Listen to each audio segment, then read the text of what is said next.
presentamos el currículum de Úrsula. Estamos aquí, Beca Duncan y yo, Rosa Luisa Guerra, muy honradas de ser las que presentamos aquí en este foro el libro. Y bueno, en primer lugar, creo que pues una gran felicitación, Úrsula, por este nuevo libro, que además abordar esta etapa de la historia de México, que de por sí es desconocida, en una época en la que precisamente el periodo virreinal no anda muy popular, que digamos, pues es como algo, digamos, ejemplar, y que me parece que es muy, muy importante resaltar esa parte.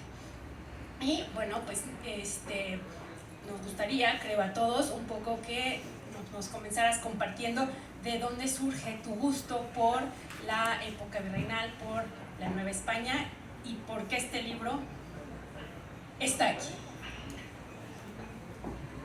Bueno, muchas gracias a todos por estar aquí a pesar de la lluvia atípica, las lluvias atípicas de cada año de esta ciudad.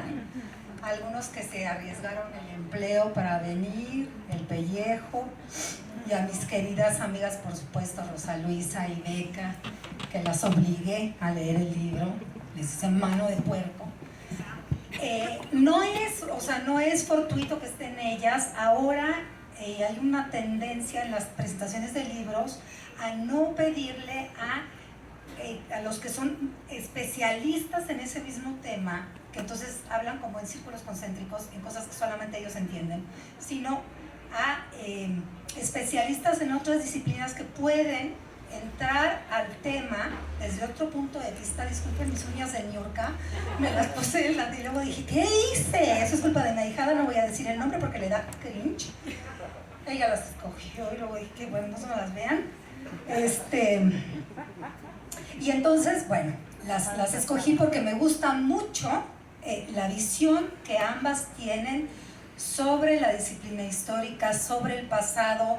Son visiones muy distintas, muy peculiares, muy originales de las dos, y además no es una cosa feminista así baratona, sino me interesaba que se escucharan también las voces de mujeres. Eso me interesaba mucho. Entonces, bueno, dicho lo anterior, ¿por qué un libro de Nueva España? Bueno, primero porque todos los que estamos aquí, salvo los muy chiquitines, somos lo que yo digo, lo que yo llamo mártires de la monografía. ¿Eso qué es? Que año con año íbamos a la papelería a comprar la misma chingada monografía, la misma que habíamos comprado el año pasado, que habían comprado el año pasado nuestros antecesores, así décadas. Yo creo que es más, si vamos a comprar una monografía de los niños héroes, debe ser la misma iconografía, ¿no? Deberíamos hacer un libro de eso, sería muy interesante. ¿No? Y entonces cada año repetíamos lo mismo, eran pues los niños héroes, que mi hermana se lo sabe de memoria todos, y no porque sean calles de la Condesa, sí se lo sabía. El pastorcito de Guelatao, que había perdido un borreguito, y entonces el papá de Margarita Maza lo iba a regañar por el borreguito que había perdido, ¿te acuerdas? Y la flauta.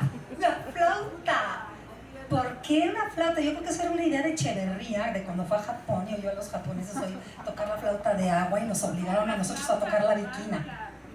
God damn it. No, pero ¿por qué no el ukulele? Otra cosa, la flauta. Qué estupidez. Bueno, y luego, no sé, el malvado Porfirio Díaz, el pérfido Santana, el apóstol Madero, y entonces el año que entra otra vez íbamos por la monografía de los niños héroes, y todos los años yo me acuerdo que repetíamos lo mismo. Bueno, no sé, porque tú ibas a una escuela que seguro repetías los discursos de Churchill en la guerra. Ay, perdón. Ay, perdón. Es que yo iba en una escuela así medio pedo, pero sí sabe de lo que hablo. Entonces, bueno, total que de Nueva España nada, poco, nada y mal. Y cuando entré a la carrera, llevaba una materia aburridísima, espantosa, que se llama paleografía, que es de las materias más sutiles que he llevado en mi vida, que era, pues, descifrar letra antigua. Y entonces en el descifrar letra antigua empecé a descubrir, porque nos llevan a los archivos, que ahí había todo un mundo, pues, que no nos habían enseñado, pues, que había llegado Hernán Cortés, había matado a millones de indígenas, Y ya luego había llegado ese viejecillo, que era el único, como dicen, que después de muerto seguía envejeciendo y cada año era más viejo, Miguel Hidalgo, ¿no?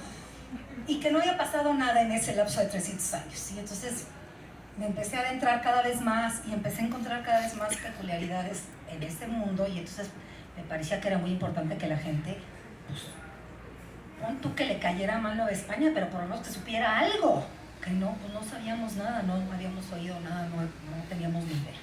Entonces esa fue, digamos, la motivación principal de escribir este libro, o de acercarme desde hace muchos años a la época novohispana, porque además me parecía que, ay, no, ¿cómo nos habían remachado la revolución?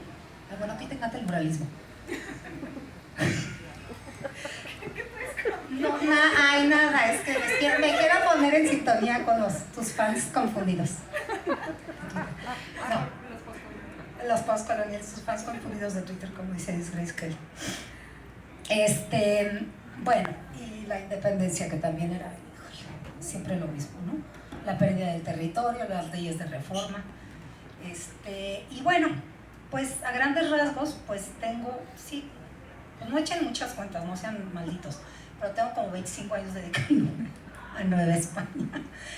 Y pues este libro es producto de un trabajo sostenido en la pandemia, que me salvó un poco como de no perder la cabeza. La partida estaba perdida. Pero también de muchas cosas que rondaban por ahí, ¿no? Desde hace mucho tiempo, y que yo quería como comunicar, como que tender un puente para que la gente pudiera acceder a ese pasaje, a grandes rasgos. Espero no haberme extendido mucho.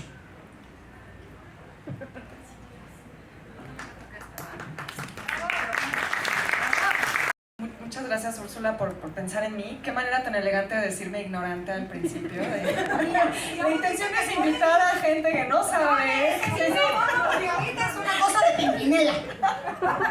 Música de fondo, por favor. No hay nadie, ¿verdad? Pero, bueno, felicidades por este libro, porque de verdad me pareció increíble. Yo tengo que decir que, además de esto de las monografías, algo que tú abordas en la introducción, que me parece importantísimo señalarlo, es que es un periodo que cuando dices, pues precisamente en foros como Twitter, ¿no? Es que no sabemos nada de esto, luego llegan, ¿no? Y te dicen, pero sí, ¿cómo? Si fulanito de tal ha dedicado 40 años a investigarlo, ¿no? Y dices, claro, pues es que se sabe en los círculos académicos. Y quienes no tienen ese acercamiento, quienes no han tenido la posibilidad de tenerlo, o quienes simplemente escogieron estudiar otra cosa que no es historia o historia del arte, pues no se acercan a este conocimiento. También, porque hay que decirlo, el mundo académico tampoco se acerca a la gente de a pie, ¿no? Entonces, esto que decías al principio de cómo luego en estas presentaciones se invita a la gente que es especialista, que se conocen entre ellos, que llevan toda la vida citándose entre sí, y que nada más están hablando en círculos y viéndose el ombligo, y nunca llevan ese conocimiento a un público más amplio. Creo que es muy importante señalarlo, porque efectivamente, tú dices ahí, ha habido investigaciones muy novedosas, muy importantes que se han hecho, pero ¿quién ha oído de ellas? ¿Quién las conoce? O sea, al menos que te pongas a leer las revistas indexadas, arbitradas de las universidades, que lo hacen 5 personas, pues la verdad es que no sabes toda la riqueza que hay en ese pasado y en ese mundo que efectivamente se está investigando, pero no tenemos ningún acercamiento. También por lo que tú dices, que ha habido muchas interpretaciones muy maniqueas de la historia, ¿no? La historia se ha usado políticamente desde siempre, no crean que es algo de ahorita, eso ha existido. Mencionaste el muralismo es eso, es una gran clase de historia en el espacio público según la visión de un régimen, ¿no? Entonces eso es algo que ha pasado y que lamentablemente ha permeado en la manera en la que nosotros como mexicanos entendemos nuestra historia, ¿no? Y lo hemos platicado un montón de veces. Pareciera que en esa visión que nos dan en la escuela de la historia es todos vivían felices en un mundo idílico, paradisiaco, que era el México prehispánico, se llevaban increíble entre ellos, qué relación tan maravillosa en armonía tenían con la naturaleza, ¿no? Nos plantean así como el paraíso. Luego llegaron estos hijos de la chingada, que fueron los españoles, a matarnos a todos, a extender las enfermedades como las viruelas y todo eso, y después llegó el cura Hidalgo a salvarnos a todos de ese terror, ¿no? Y realmente, esto es algo que le he escuchado a Isabel Revuelta, por cierto, que creo que es una manera increíble de describir eso, es llevamos más tiempo siendo novohispanos que mexicanos, ¿no? O sea, hemos sido más años Nueva España que México independiente.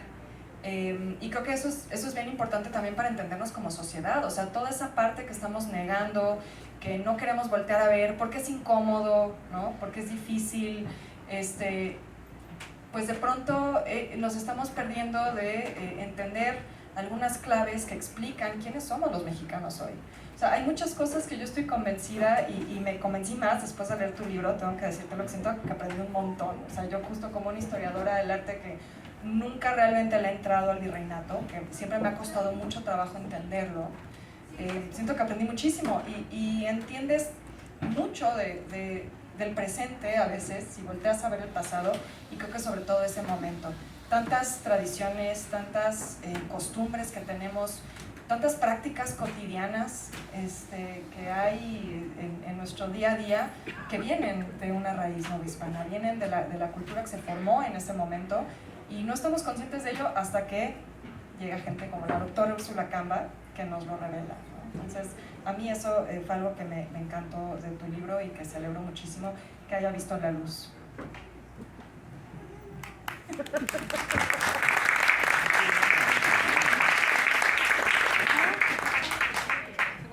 Oye, no, qué feo que hayas sentido que te dije ignorante. No esperaba menos.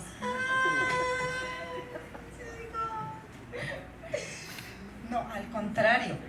Es que eso es lo que quiero.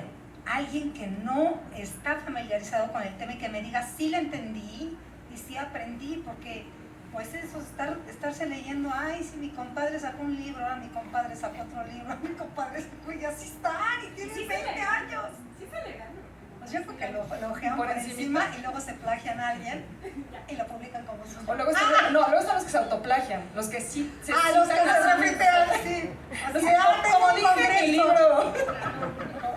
Como dije en el congreso. Ya lo mencioné hace 30 años. Güey, ya sacas otra idea. Sí, perdón. Es que nada más tenemos 2 micrófonos, ¿verdad? Es que estamos en pobreza franciscana. No lleva el presupuesto para 3. Bueno, a otra parte que yo que he estado más en el mundo de las letras y de la edición, agradezco mucho esta edición y además, bueno, he acompañado afortunadamente a Úrsula, que sí se ha cimentado también nuestra amistad en libros anteriores. Creo que también veo en esto una madurez en la forma en la que haces la divulgación. O sea, tengo la impresión de que las primeras cosas que intercambiamos, que revisábamos juntas y demás, tenías como más miedo, como más, pues sí, temor quizás de romper esto, incluso de romper el lenguaje, ¿no? Los que ya lo leyeron y los que no lo disfrutarán, Úrsula hace uso del lenguaje normal. De repente se le cuela una que otra palabrita por acá, ¿no? Esas cosas. Variopinto. Medrario. Alejandro dice fardaje. Pues es que sí, variopinto, fardaje, ¿no? Exacto. Pero romper eso, yo creo que alguien con postdoctorado, sé que te ha costado mucho trabajo, precisamente porque también de ahí viene un poco el rechazo de algunas personas muy de la academia, de que eso es como blasfemia o demás, ¿no? Que no debe hacerse así, que al contrario, que es como rebajarte. Y al contrario, creo yo que esta sencillez del lenguaje, esta forma comunicativa en la que lo has logrado es algo que hay que destacar, porque además eso es lo que es la divulgación, ¿no? Los que hacemos un poco de divulgación de muchas cosas, a veces desde la ignorancia, ¿no? Hay que sacar provecho de la ignorancia, es traducir. Y es esto que queda acá entre los académicos, es llevarlo al lenguaje común. Creo que esto lo logras muy bien y ahora sí que habiendo sido testigo desde los primeros libros, lo siento ya muy tú y muy libre en tu expresión y eso me gusta. Ay, muchas gracias, sí, porque pobrecita, ella tuvo que corregir el de Inquisición y ay, híjole, no te entiendo tus palabras, eres la única persona que no hablas como escribe, me dijo. Yo, ay, que tiene fardaje y variopinto. No, o sea, no es que no les entendiera yo, pero pues no los íbamos a entender así todos, ¿no? Entonces era no puedo pues... nada más bulear, tengo que bulear.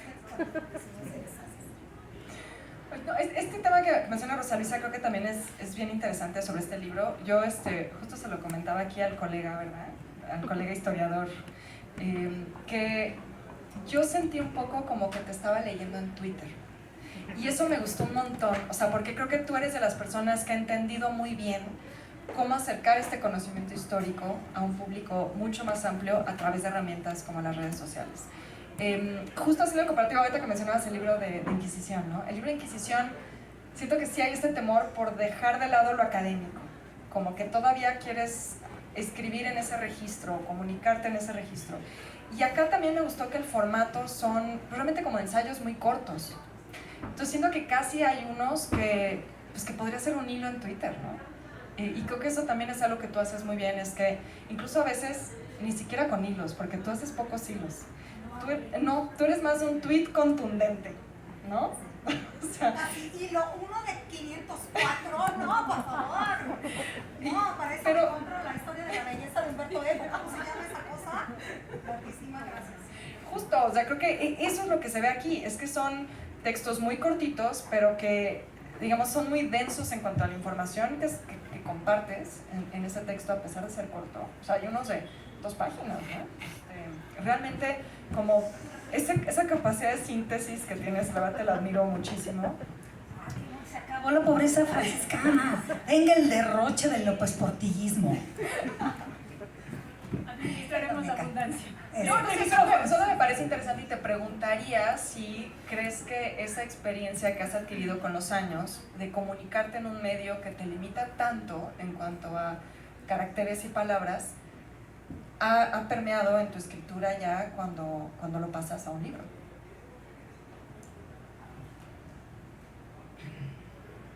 Ay, me dio el síndrome de la mañanera. No, te falta el... Lo estamos revisando. No, mira. Oye, no, fíjate que más bien, no, fíjate que yo cuando tomaba clase con los Mendiola y me decían siempre que mi escritura era como minimalista, cuando no existía eso de que decoración minimalista, o sea, pues te estoy hablando de la prehistoria. O sea, me acuerdo que mis reportes de las lecturas eran exactamente media cuartilla, porque hasta las tengo guardadas bien nerda. O sea, siempre he escrito muy corto, porque digo, pues ¿para qué vas a echar mucho rollo si lo puedes decir? Pues fácil, ¿no? No es 54 vueltas a una idea que es sencilla y simple y confundes a la gente. Pero, fíjate que yo creo que lo que me ayudó a este libro es que en la pandemia, que fue, para todos fue muy difícil por diferentes razones, todos tenemos, ¿no?, como pérdidas de muchos tipos, como que yo dije, ¿a qué me puedo aferrar en escritura, en lectura, perdón, que me rescate? Y me aferré a Ibargüengoitia, que es un escritor que siempre me ha gustado muchísimo. Y Ibargüengoitia no le tenía miedo un carajo y se burlaba. Desde la gorda que estaba en la playa porque era un clasista, de lo peor, hasta el vecinito que odiaba porque era un niño insoportable, hasta el dramaturgo que le encargaba una obra de teatro y no le gustaba la obra de teatro que él había escrito, hasta el burócrata de altos vuelos. No le importaba, él era parejo. Y todo, claro, para él todos eran unos pendejos. O sea, ¿sabes qué? La Maten a León, no había leído Maten a León. Había leído otras, había leído Viajes en América Ignota, Instrucciones para vivir en México, La Ley de Herodes. Pero Maten a León, que dije, se burla del fifi ese, de la avioneta, no sé qué. Y entonces como que dije, no sé qué digo, ay, quiero ser Ibargüengoitia, claro que no. Pero dije, pues sí, ¿por qué tenemos tanto miedo a poder escribir como quisiéramos escribir? Porque ya hay tantos pinches candados, perdón, es que yo en realidad nací en Alvarado, Veracruz, y luego, no sé, pues me llevaron ahí como al hospital y le dijeron a mi mamá, es un cabrón. Ay, mi mamita que no está, que bueno, porque pobrecita, se mortificaría mucho. Y yo creo que eso me permitió como decir, pues lo voy a decir como a mí me gustaría decirlo y como hablo, porque yo así, como me ven ahorita hablando, pues así hablo. En Twitter ahorita me dice así que ay, nunca digo malas palabras. Pero dice medrar esas cosas. Digo medrar, variopinto y qué, ay, fardaje.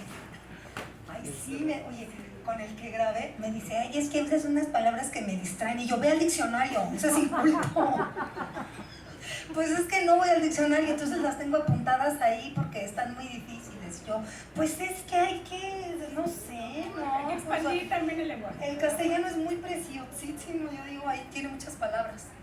Entonces creo que respondiendo a tu pregunta, y entonces por eso está ese epígrafe al principio, que te da como una pista de qué ve el libro. O sea, te está diciendo, si lo que te está diciendo es la historia que nos han enseñado es aburridísima, yo lo que te quiero ofrecer es otra cosa. O sea, a lo mejor no va a ser divertidísima, no soy un stand-upera, pero podría. Es una beta que Podría creo que... ser, no puede. Ya no Creo que es puede. una beta que podrás explorar, ¿eh? No, es muy difícil, ¿no? Que me tiren más odio como a la niña de Rivera, que horror. No. Ya con los que tengo me llega. Es suficiente. Bueno. Hay otro aspecto que además Beca desde ese ojo de la historia del arte creo que también podrá comentar más abundantemente es sobre las ilustraciones de este libro, que creo que por aquí está el ilustrador. Por favor, denle un aplauso Eduardo al Ramón. fabuloso Eduardo Ramón. Ramón es apellido. No es nombre artístico de telenovela de los 80. Es su apellido. Responsable aquí de sus actos, porque realmente, digo, además de entrada que la editorial Grijalbo haya accedido, aceptado o planeado desde el inicio un libro con ilustraciones, de verdad en la industria editorial tampoco es tan común. Y luego, si un poco Úrsula nos cuenta y a lo mejor por aquí nos abundan sobre cómo llegar a este punto en estas ilustraciones, pues hasta con cierto toque barroco, que van bien, pero además imaginativo y demás, cómo fue este proceso de vestir al libro, de acompañar al libro con ilustración. Esta es una historia muy bonita. Cuando yo le entregué a Eloísa, mi editora, Eloísa, ¿estás aquí? Quítate el cubrebocas, como sé que no eres una farsante, sí eres. Es que no te oí reírte de ningún chiste. Pásate acá, Eloísa, no es cierto. Cuando platicamos, Eloísa me dijo, sí, vamos a hacer el proyecto, y de su ronquísimo pecho dijo con ilustraciones, y dije, ay, ¿en serio? Pues como que no me la creía. Entonces pues ya pasó el tiempo, yo escribí, no sé qué, y llegó el momento de poner las ilustraciones. ¿Eso es una voz de alguien? Yo oí algo. De tu conciencia. Así quedó después el libro. Y entonces, pensando, me dice Eloísa, piensa a quién quieres que ilustre. Yo no conozco a ningún ilustrador, ninguno. Pero sí conozco, eso es muy bonito. Rodéense de gente que sepa. Eso es muy bonito. No se rodeen de gente que destruye el mundo, esa gente no sirve. Rodéense de gente que sepa. Entonces, pensé en Beca. Beca, como que ¿quién podrá ilustrar un libro? Primera opción. Fíjate que métete al Instagram de Eduardo Ramón. Me di otras dos opciones que olvidé al instante. Y entonces dije, Eduardo Ramón, me metí y dije, yo quiero este señor quiero, no quiero otro, quiero. Vi 3 ilustraciones y dije, quiero Eduardo Ramón. Eloísa, ¿ahí estás? Sí. ¿Sí eres tú? Bien, Eloísa, Eduardo Ramón, quiero Eduardo Ramón. Está muy bien, no sé qué, pero bueno, ¿qué tal que Eduardo no puede? Mira, vamos a pensar en alguna opción B, una opción C. Quiero Eduardo Ramón, quiero Eduardo Ramón, quiero Eduardo Ramón, quiero Eduardo Ramón, quiero Eduardo Ramón. Bueno, pues ya, Eduardo Ramón. Eduardo Ramón hizo un trabajo fabuloso. Creo que entendió muy bien de qué iba el libro, entendió muy bien de qué iba cada capítulo, y realmente nadie le decía, a ver, quiero que le pongas un barco y luego le pongas una calavera, y luego pongas un jitomate gigante y luego le pongas una cana, ¿no? Era como cositas muy pequeñas, ¿no? Por ejemplo, la ilustración de la ampolleta, la que tiene el reloj. Cuando entregó una primera versión, Eduardo, la ilustración es muy bonita porque es muy vernesca, a mí me remitía mucho a Julio Verne, pero yo veía algo, eso es una deformación que uno tiene cuando haces asesoría de series o de cosas así para tele, porque te fijas en esos detalles. Y yo vi, entonces le dije, es la manga la manga es una manga de chaqueta del siglo XIX de saco, una manga de puño de camisa y de saco. Podemos modificarla y Eduardo, sí, perfecto. Le puso nada más una escarolita, digamos un puño de encaje y automáticamente la manga se convirtió en una botonadura, no me acuerdo, o algo. Y automáticamente la manga se convierte en una manga del siglo XVI.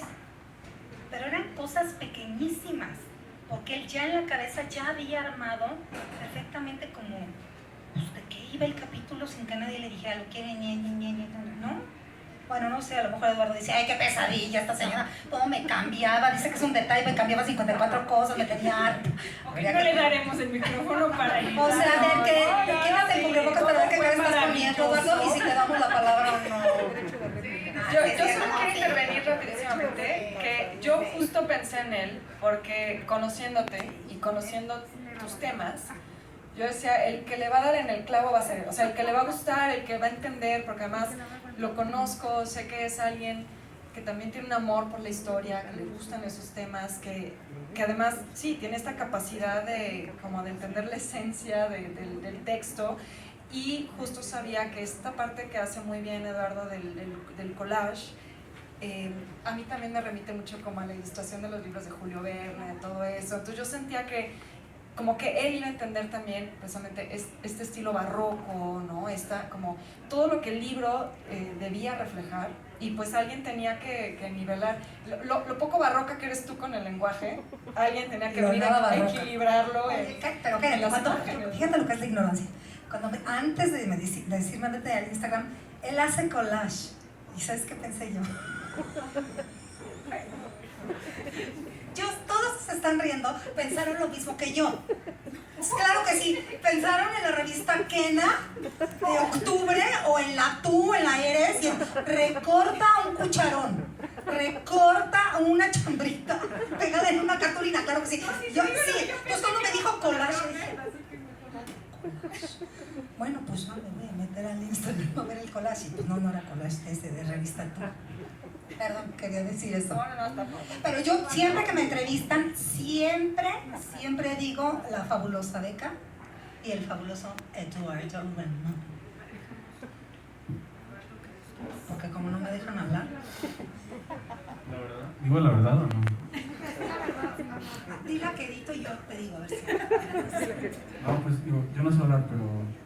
No, bueno, cuando Beca, de hecho me dijo que me había recomendado para el libro, y Eloisa me contactó para trabajarlo, supe que el libro era de la Nueva España, entonces, digo, a mí me encanta mucho mi novela, que me encanta también la historia, y estamos como muy metidos como en esta onda de...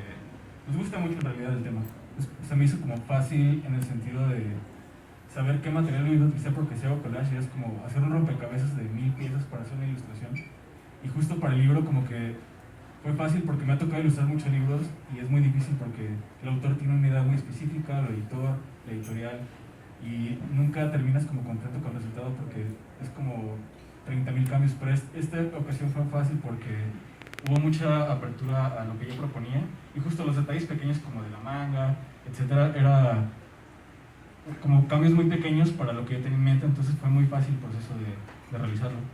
Y también el texto exactamente como que es muy sencillo. Si hubiera sido muy complicado, tal vez tenía que agarrar un diccionario para buscar cada palabra, pero era muy entendible, muy fácil, muy directo. Eran textos de máximo 5 o 6 cuartillas, y digo, prácticamente lo leí completo cuando hice las ilustraciones, porque era buscar detalles, buscar como, sobre todo muchas metáforas para no hacerlo como muy literal, y que en una imagen de media cuartilla pudieras como expresar el texto.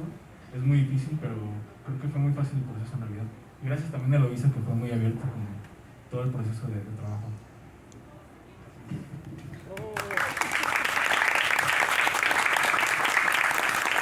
También nos recomendaron porque es de Guadalajara, ¿verdad?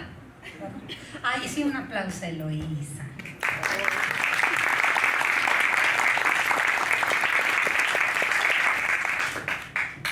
El trabajo de edición es como la partera, casi nadie la felicita. Pero ayuda a que saliera el niño.